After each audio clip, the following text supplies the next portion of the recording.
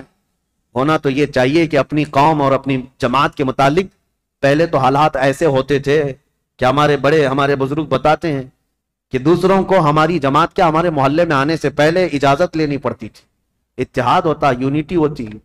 آج ہر کوئی ایک دوسرے کے پیچھے پڑا ہوا ہے، اس کی جاسوسی وہ کرے، اس کی جاسوسی یہ کرے، جاسوسی میں پوری زندگی گزر جا رہی۔ قیامت کے دن اللہ کی بارگاہ میں کیا کہو گے؟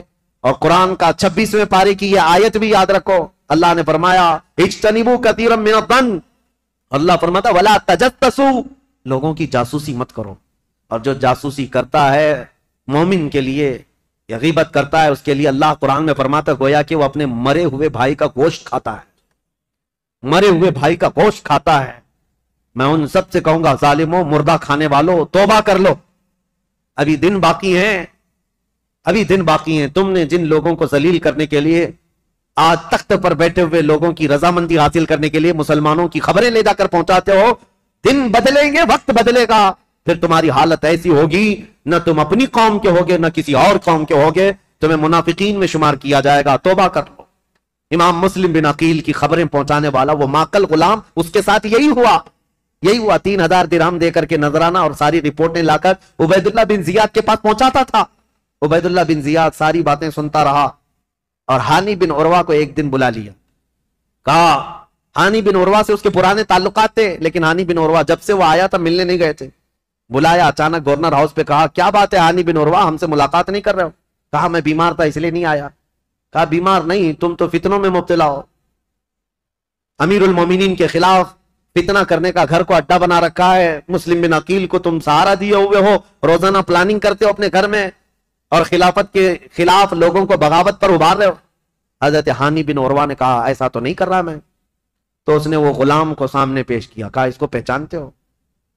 کہا ہاں یہ تو محب اہل بیت ہے۔ وہ ماکل بن یسار جو غلام تھا، اس نے کہا میں کوئی محب اہل بیت نہیں، میں عبید اللہ بن زیاد کا سپاہی ہوں، میں ان کی طرف سے آیا کرتا تھا۔ ہانی بن عروہ دیکھ کر دنگ رہ گئے، مسلمان کو اگر کسی نے ڈنک مارا ہے تو دوسرا مسلمان ہی مارا ہے۔ اکثر یہی ہوا ہے تاریخ میں، جب تک اپنا کوئی گھر کا بھیدی نہیں ہوتا تب تک کوئی دشمن ہم پر غالب نہیں ہوتا۔ پوری تاریخ میں دیکھیں آپ، یہی ہوتا رہا ہے۔ ہانی بن عروہ نے کہا تو اب یہ تیری جاسوسی تھی تو سن لے، حقیقت بات یہ ہے مسلم بن عقیل خود آئے ہیں میرے گھر اور وہ اہل بیت سے ہیں، میں ان کو منع نہیں کر سکتا، اس لیے میں اپنے گھر میں رکھا ہوں۔ مسلم بن عقیل کی ابھی یہ بات چل رہی تھی، کوفہ میں یہ بات گردش کرنے لگ گئی کہ وہ قبیلہ بنی مزعج کے تھے، ایک قبیلہ تھا بنی مزعج، اس قبیلے کے ہانی بن عروہ سردار تھے، مشہور ہو گئی، ہانی بن عروہ کا قتل ہو گیا، ان کو مارا گیا۔ تب سارے ان کے خاندان کے لوگ اور سب کے سب جمع ہو گئے، یہ تعداد بھی قریب 12,000 کی تھی۔ امام مسلم بن عقیل اس میں باہر نکل کر کے آگے، کوفہ کے جتنے لوگ ہیں ان کو لے کر گورنر ہاؤس کا گھیراؤ کر لیا، سب کو باہر جمع کر لیا۔ امام مسلم بن عقیل نے کہا اس وقت تک نہیں جائیں گے جب تک ہانی بن عروہ کے قتل کے بارے میں ہم ابن زیاد سے بدلہ نہ لیں گے۔ کوفہ والے نعرہ لگاتے ہوئے آ گئے۔ یہ وقت بھی ایسا تھا، امام مسلم بن عقیل چاہتے تو پورے گورنر ہاؤس کو تباہ کر دیتے، لیکن جب 12,000 لوگ آئے تھے تو ابن زیاد نے کیا کیا، ہانی بن عروہ کو اس نے قتل نہیں کیا تھا، وہیں گورنر ہاؤس میں قید کر کے رکھا تھا، بوڑھے صاحب ہی تھے، ان کو پکڑ کر کے جھٹ پر لایا گیا اور یہ زور زبردستی ان سے کہا گیا اپنے قبیلے والوں سے کہہ دو واپس چلے جائیں، اپنے قبیلے والوں سے کہہ دو مسلم بن عقیل کا ساتھ چھوڑ دیں ورنہ ہانی بن عروہ تمہارا قتل ہو جائے گا، ٹکڑے ہو جائیں گے۔ ہانی بن عروہ چھت پر آئے اور اعلان کیا ہے لوگوں میں زندہ ہوں، مجھے نہیں مارا گیا ہے، لیکن بات یہ ہے فتنہ و فساد ہو رہا ہے، تم لوگ سب منتشر ہو جاؤ۔ تو ابن زیاد کی طرف سے ایک آدمی کھڑا ہوا کہ اے بنی مزعج کے لوگوں، تم سے ابن زیاد کی کوئی دشمنی نہیں ہے، ہانی بن عروہ کا وہ دوست ہے، تم سب مسلم بن عقیل سے دور ہو جاؤ، ہانی بن عروہ کو کوفہ میں ایک عزت دار عہدہ دیا جائے گا اور ان کو یہاں پر عزت و تکریم سے نوازا جائے گا۔ قبیلے کے سارے لوگ نکل گئے. یہی وہ تاریخ ہے جب امام مسلم بن عقیل رات کو نماز پڑھانے کے لیے کھڑے تھے. عشاء کی 12,000 لوگ تھے. رات بھر یہ قضیہ چلتا رہا اور سارے قبیلے بنی مزیج کے اور کوفہ والے چھوڑ کر کے جاتے رہے. صبح کے وقت امام مسلم بن عقیل کے پیچھے فجر میں صرف 3 لوگ باقی تھے. 3 لوگ باقی رہ گئے. تاریخ میں ایسا باپ کبھی سنا ہے اپنے؟ 12,000 لوگ ایک بیت چھوڑ کر کے جائیں اور 3 لوگ باقی رہ جائیں. یہ رسول اللہ کے خاندان والوں کا بہت عظیم امتحان تھا. امام مسلم بن عقیل نے دیکھا کہ سارے چھوڑ کر چلے گئے. لیکن ہوا کیا؟ سب کے جانے کے بعد حضرت امام مسلم بن عقیل اب تیسرا گھر ڈھونڈنے والے تھے کہ کسی کے گھر تو رکوں جا کر. پہلے مختار بن عبید کے گھر میں تھے, دوسرے ہانی بن عروہ کے گھر میں. اب حضرت امام مسلم بن عقیل جہاں سے گزرتے تھے کوفہ والے اپنا گھر بند کر دیتے تھے. کوفہ والے گھر بند کر دیتے. ان کی وجہ سے ہمارے اوپر عذاب آ جائے گا, یہ ابن زیاد ہمیں چھوڑے گا نہیں, ہمیں مار ڈالے گا. امام مسلم بن عقیل گھومتے رہے, پھرتے رہے. دن بھر کسی نے آپ کے لیے دروازہ نہیں کھولا, کوئی دروازہ نہیں کھولا. بھوکے اور پیاسے کوفہ میں. یہ وہ کوفہ ہے جو 3 دن میں بدل گیا. عبید اللہ بن زیاد کے آتے ہی پورے لوگوں کی طبیعت چینج ہو گئی.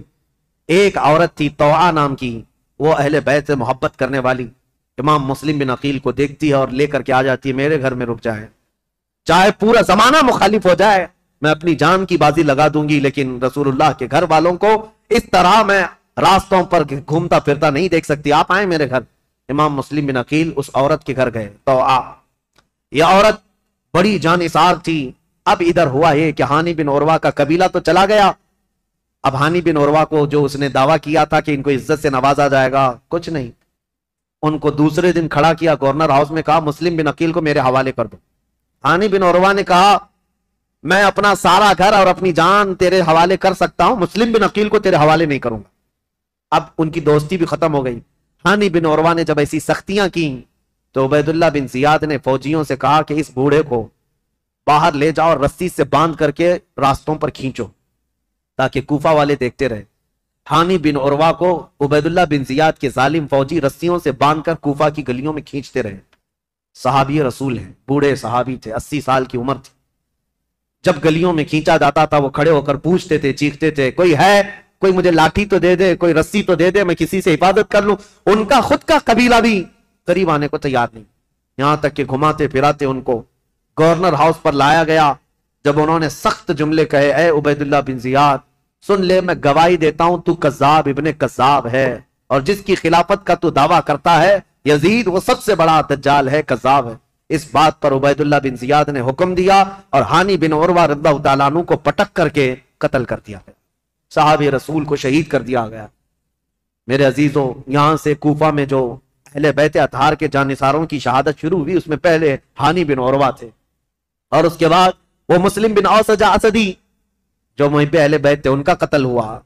پھر آپ ڈھونڈنے کے لیے بھیجا کہ جہاں کہیں مسلم بن عقیل ہیں ان کو ڈھونڈ کر کے لاؤ. یہ حالات ہوتے رہے. اور طوعا نام کی عورت کے گھر مسلم بن عقیل تھے. اتفاق ایسا کہ اس طوعا نامی عورت کا جو بیٹا تھا محمد بن اشعث, وہ ابن زیاد کے درباری تھا, فوجی تھا.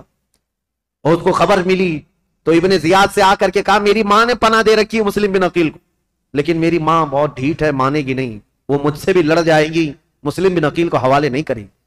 تو کیا کیا جائے؟ ابن زیاد نے پوچھا تو اس نے کہا بیٹے نے میرے ساتھ 10 فوجیوں کو بھیجو, کسی نہ کسی طرح گرفتار کر کے لاؤں گا. تو 10 فوجیوں کو یا 12 فوجیوں کو لے کر یہ محمد بن اشعث آیا اور اپنی ماں سے آ کر کہا کہ ماں تو ایک مجرم کو پناہ دی ہے, ماں تو نے ایک غدار کو اور دھوکے باز کو اور خلافت کے باغی کو پناہ دیا ہے, تجھے پتہ نہیں انجام کیا ہے. طوعا باہر نکلی اور کہا مجھے افسوس ہے اس دن پر جس دن میں نے تجھے دودھ پلایا تھا, اس دن پر مجھے افسوس ہے, اور تو کہتا ہے میں نے باغی کو پناہ دی ہے. نہیں, در حقیقت میں نے رسول اللہ کے گھر کو اپنے گھر میں بسایا ہے, میں نے رسول اللہ کے گھر کو اپنے گھر میں بسایا ہے. مسلم بن عقیل تیرے حوالے نہیں ہوں گے. اپنے بیٹے سے وہ لڑ گئی. اب یہ 12 لوگ امام مسلم بن عقیل کو پکڑنے آئے تو پہلی مرتبہ امام مسلم بن عقیل کو تلوار نکالنی پڑی. کوفہ میں پہلی مرتبہ جب تلوار نکالی تو یہی 10-12 سے آپ کا مقابلہ ہوا. اور یہ 10-12 کیا, یہ حیدر کرار رضی اللہ تعالیٰ عنہ کے گھر کا شیر ہے. مسلم بن عقیل کی تلوار چمکتی تھی اور سامنے وہ بھاگے پھرتے تھے کتوں کی طرح, کوئی پکڑنے کو آتا نہیں تھا. یہاں تک کہ ایک شخص قریب آیا اور امام مسلم بن عقیل پر حملہ کرنے لگا. آپ کا اس کی تلوار منہ پر گری جس سے آپ کا ہونٹ کٹ گیا. امام مسلم بن عقیل کا ہونٹ کٹ گیا. امام مسلم بن عقیل سخت شدت کی دھوپ ہے اس دن. طوعا نامی خاتون سے کہتے ہیں اے محب اہل بیت، جانثاران اہل بیت کی خاتون، مجھے تھوڑا پانی دے دے، میں پانی پیوں گا اور ان کا کام تمام کروں. خاتون پانی لائی، ایک کھٹورے میں پانی لائی. امام مسلم بن عقیل پانی کے لیے جیسی کھٹوری آگے کرتے ہیں، خون پورا اس پانی میں گرتا. آپ نے پانی پھینک دیا کہ خون کا قطرہ پانی میں مل جائے تو حرام ہے، پانی نہیں پیا جا سکتا، خون پینا حرام ہے. دوسری کھٹوری لائی گئی. آپ جب لبہوں کے قریب لگاتے اس میں بھی خون ٹپکتا تھا. آپ نے وہ پانی بھی چھوڑ دیا، کہا صاف پانی پینا مسلمان کے لیے حلال ہے، خون جس پانی میں مل جائے وہ حرام ہے، میں حرام پانی اخیر وقت نہیں پی سکتا. تیسری مرتبہ لایا گیا، تیسری مرتبہ بھی وہ کھٹوری خون سے لال ہو گئی. آپ نے رکھ دیا اور کہا شاید اب میری زندگی میں دنیا کا پانی نہیں ہے.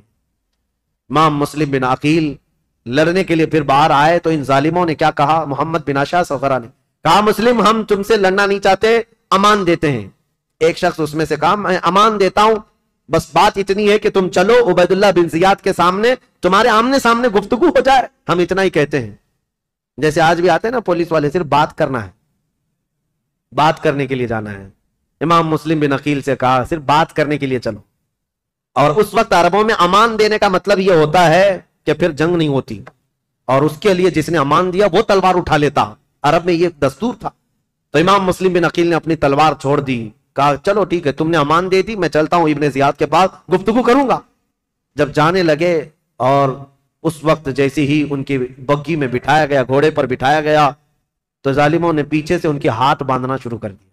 امام مسلم بن عقیل کے ہاتھ باندھے. آپ نے پوچھا جب تم نے امان دے دیا اور صرف بات ہی کرنا ہے تو پھر یہ ہاتھ باندھنا کیوں شروع کیا، یہ پہلی غداری ہے تمہاری. کہا نہیں ابن زیاد کے پاس چلو. جب وہاں پہنچے تو آپ کو اس انداز سے نہیں لے جایا گیا جیسے بلایا گیا تھا، کھینچ کر کے بے عزتی کے ساتھ لایا گیا، عبید اللہ بن زیاد کے سامنے لایا گیا. اب یہ جو مکالمہ ہوا ہے، جو گفتگو ہوئی ہے، ابن زیاد نے اب گفتگو شروع کی اور کہا اے مسلم بن عقیل کیا تم یہ فتنہ پروری کر رہے ہو؟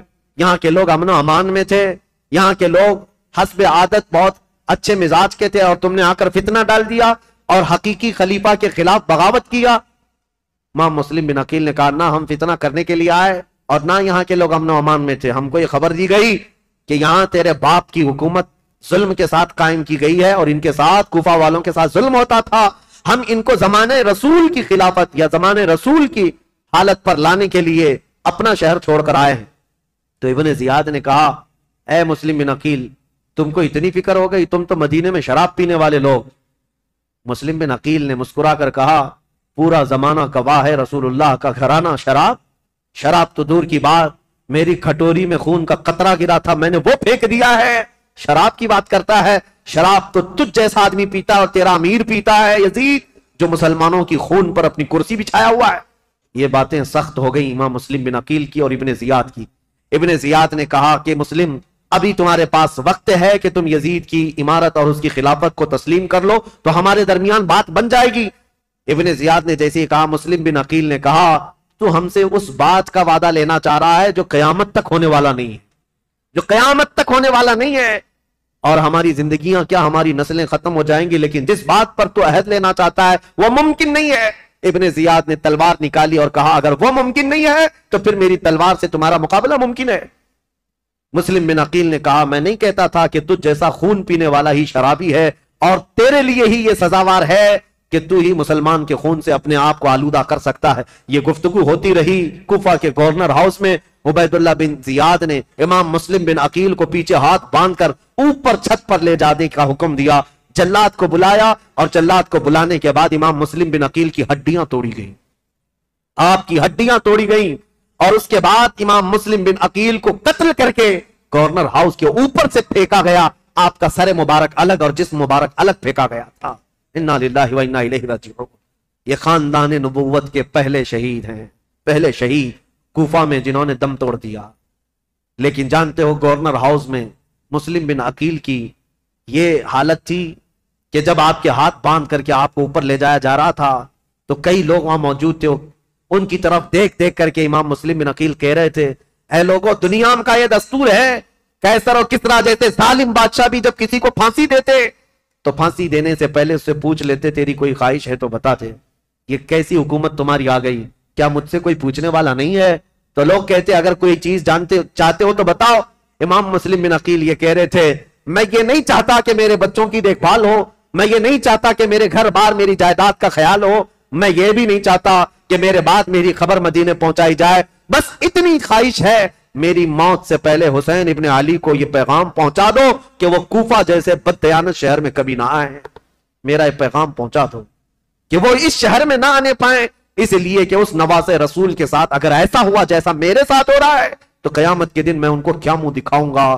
حسین اگر مجھ سے یہ پوچھے کہ اے مسلم تمہارے خط کی وجہ سے میں آیا تھا اور میرے ساتھ کوفہ والوں نے کیا کیا، اگر حسین ابن علی مجھ سے یہ پوچھ لیں تو میں کیا جواب دوں گا، اس لیے کہ اب تک میں 2 خط لکھ چکا ہوں کہ کوفہ کے حالات بڑے اچھے ہیں، اس لیے اے لوگوں میرا یہ پیغام پہنچا دو حسین ابن علی کوفہ کی طرف نہ آئیں۔ کوفہ کے گورنر ہاؤس میں بیٹھے ہوئے لوگ پھٹا مار کر ہنسنے لگے اور کہا مسلم بن عقیل تمہاری یہ خواہش پوری نہیں کی جائے گی اور نہ ہی یہ پیغام حسین تک پہنچایا جائے گا، جاؤ تم پھانسی کے پھندے پر، اگر حسین آتے ہیں تو انہیں بھی اسی طرح کا مزہ چکھایا جائے گا۔ امام مسلم بن عقیل کی شہادت ہو گئی، اور جیسے ہی ان کی شہادت ہوئی میرے عزیزو، ہانی بن عروہ جو ان کے جانثار تھے، ان کے محب تھے، ان کا قتل ہوا، مسلم بن اوسجہ کا قتل ہوا، اب مسلم بن عقیل کا قتل ہوا۔ اتنا ہی نہیں کہ گورنر ہاؤس سے ان کی لاش پھینکی گئی تھی، ہڈیاں توڑی گئی تھی، اتنا ہی نہیں، مجھے بتانے میں درد محسوس ہوتا ہے، رونگٹے کھڑے ہو جاتے ہیں، مسلم بن عقیل کی لاش کو گورنر ہاؤس پر لٹکایا گیا۔ کوفہ والے دیکھتے رہو، جو بغاوت کرے گا اس کا انجام یہی ہوگا، جو ہمارے امیر کے خلاف کھڑا ہوگا اس کے ساتھ ہم یہی برتاؤ کریں گے۔ میں یہ کہتا ہوں اے مسلمانوں اس واقعے کو بار بار یاد کرنا، موب لنچنگ یہ آج کی تاریخ نہیں ہے، کوفہ والوں نے بہت پہلے شروع کر رکھا تھا۔ آج کے یہ کتے بھیڑیے جب کسی مسلمان پر حملہ آور ہوتے ہیں اور مار مار کر کے گوشت کے نام پر، گائے کے گوشت کے نام پر، پتہ نہیں کس کس چیز کے نام پر، کیا ہمارے ملک میں یہ حالات نہیں ہوتے؟ پہلو خان، جنید خان، پتہ نہیں کتنے ایسے نوجوانوں کو بے گناہ مار دیا گیا موب لنچنگ کے ذریعے، اور کبھی کسی کو گرفتار کر کے زبردستی ان کو مار کر کے یہ کہا جائے بولو ہمارے بھگوان کا نام، یہ سب جو حالات ہوئے۔ اور پھر یہ کتے ظالم کرتے کیا ہیں، ویڈیو بنا کر کے اس کو وائرل کریں، اور مسلمان بھی شیئر کرتے فارورڈ کرتے رہتے ہیں، اور یہ ان کا مقصد یہ ہے کہ تمہارے دلوں میں دہشت پیدا کی جائے، ارے ان کے ساتھ اگر ایسا کیا جائے تو ایسا کر دیں گے، ویسا کر دیں، پھر ہوگا کیا، ٹوپی چھپا کر گھومو، داڑھی چھلا کر گھومو، نہیں ہم تو سیکولر لوگ ہیں، ہم تو سیکولر لوگ ہیں، کہیں سے ہمیں مسلمان دکھنا نہیں ہے، نام بھی ایسا رکھو کہ کوئی پہچان نہ سکے، یہ تمہاری حالتیں اسی دہشت کی وجہ سے آنے لگ گئی۔ میرے عزیزو یہ نئی باتیں نہیں ہمارے ملک کے لیے یا ہماری تاریخ میں، ہمارے کسی بچے کو گرفتار کر کے موب لنچنگ کرنا، کتے اور بھیڑیے اس پر حملہ آور ہو جائیں، ایک نہتے کو مار کر لٹکا دینا، یہ آج کی بات نہیں۔ تمہیں پتا ہے، میں رک کر کے تھوڑی سی اور تاریخ بتا دوں، عبداللہ بن زبیر، تاریخ اگر آگے بیان ہوتی تو انشاءاللہ ان کا بھی دور آتا یزید کے بعد۔ عبداللہ بن زبیر جو مکہ میں تھے، یہ کون ہے عبداللہ بن زبیر؟ یہ حضرت ابو بکر صدیق کے نواسے، ان کی ماں اسماء بنت ابو بکر اور باپ زبیر بن عوام، رسول اللہ کے عشرہ مبشرہ صحابہ میں سے، ان کے بیٹے، ماں صدیق اکبر کی بیٹی اور باپ رسول اللہ کی پھوپھی کے بیٹے، یہ عبداللہ بن زبیر۔ ان کے ساتھ جو ہوا تھا پتہ ہے، یزید کے دور کا ہی ایک گورنر حجاج بن یوسف عبداللہ بن زبیر سے مکہ میں 40 دن تک لڑا تھا، جس کی لڑائی کی وجہ سے خانہ کعبہ کا غلاف جل گیا تھا اور حجر اسود کو نقصان پہنچا تھا، اور وہ جنتی دمبا جو حضرت اسماعیل علیہ السلام کے قربانی کے وقت جنت سے لایا گیا تھا، وہ دمبے کا جو اس کے سینگ تھے، جو نشانیاں تھی، وہ جل گئی تھی، ختم ہو گئی تھی۔ اتنے بڑے واقعات پیش آئے عبداللہ بن زبیر کے زمانے میں، اور ہوا کیا تھا پتہ ہے، وہ تھک ہار کر کے گھر کے اندر آئے۔ اسماء بنت ابو بکر اس وقت ان کی عمر 90 سال کے قریب تھی، تقریباً 90 سال کے قریب کی عمر ہے حضرت اسماء کی، یا 80 سال کی عمر ہے۔ بیٹا جب تھک کر آیا تو اسماء بنت ابو بکر اٹھاتی ہیں اور کہتی ہیں بیٹا شیروں کو یہ زیب نہیں دیتا کہ وہ جھوپڑی کے سائے میں بیٹھے، تو بوڑھی ماں کی فکر نہ کر، دین اسلام کی فکر کر۔ بیٹے کو بھیج دیا اور بیٹا شہید ہو گیا تھا، عبداللہ بن زبیر قتل ہو گئے تھے۔ آپ کو ایسا لگ رہا ہوگا کربلا کے واقعات میں بیچ میں کہاں سے آئے، یہ اس لیے بتا رہا ہوں موب لنچنگ کا دور، اور موب لنچنگ جو ہو رہی ہے اس کے متعلق کہہ رہا ہوں۔ عبداللہ بن زبیر کو قتل تو کیا حجاج بن یوسف نے، لیکن جانتے ہو ان کی لاش کو 40 دن تک ایک کھمبے پر باندھ کر لٹکایا گیا تھا، 40 دن تک لٹکایا گیا تھا، اور تاریخ میں موجود ہے، لیکن وہ پورا جسم 40 دن تک تر و تازہ تھا، ہر دن خون کا قطرہ ٹپکتا تھا اور جسم اسی طرح تر و تازہ تھا، نہ جسم میں کوئی سڑن، کوئی بدبو، نہ ہی بوسیدگی، کچھ نہیں۔ اب جو بات کہنے کی ہے امپورٹنٹ وہ یہ ہے، بوڑھی ماں اسما بنت ابو بکر روزانہ لاٹھی پکڑ کر آتی تھی، ہر دن اپنے بیٹے کو دیکھتی تھی اور گھر جاتی تھی۔ لاش لٹکی ہوئی ہے اور ماں روزانہ دیکھتی تھی اور گھر جاتی تھی۔ 40 دن گزرنے کو آئے، تب اسما بنت ابو بکر نے کیا کہا تھا پتا ہے؟ اپنی لاٹھی پکڑ کر کے کہا تھا، 80-90 سال کی خاتون، اے مکہ والو، اس دولہے کا سواری سے اترنے کا وقت کب آئے گا؟ کیا ابھی وہ وقت نہیں آیا کہ یہ دولہا اپنی سواری سے اتر جائے؟ بیٹے کی لاش کھمبے سے لٹکی ہوئی ہے، لیکن ماں اس وقت تک ہمت نہیں ہارتی، لوگوں سے کہتی ہے میرا بیٹا دولہا ہے اور سواری پر سوار ہے۔ پھر 40 دن کے بعد ان کی لاش کو لا کر دفن کیا گیا تھا۔ یہ باتیں اس لیے میں عرض کر رہا ہوں کہ تمہارے جذبے جوان رہیں۔ ہمارے لیے موت، ہمارے لیے کسی کا کٹ جانا، مر جانا ہمارے حوصلوں کو توڑنے والا نہیں ہونا چاہیے۔ اسی لیے اکثر میں تقریروں میں کہتا ہوں، ان ظالم بھیڑیوں سے اور کتوں سے یہ بتاؤ، اگر میری گردن کل کو کاٹ دی جاتی ہے، مجھے پھانسی پر چڑھایا جاتا ہے، یہ ہرگز مت سمجھنا کہ تم نے اسلام کو ختم کر دیا یا اسلام کا نقصان پہنچا دیا یا مسلمانوں کو ختم کر دیا، ہرگز نہیں۔ ہمارا تو یہ ماننا ہے اسلام زندہ ہوتا ہے ہر کربلا کے بعد۔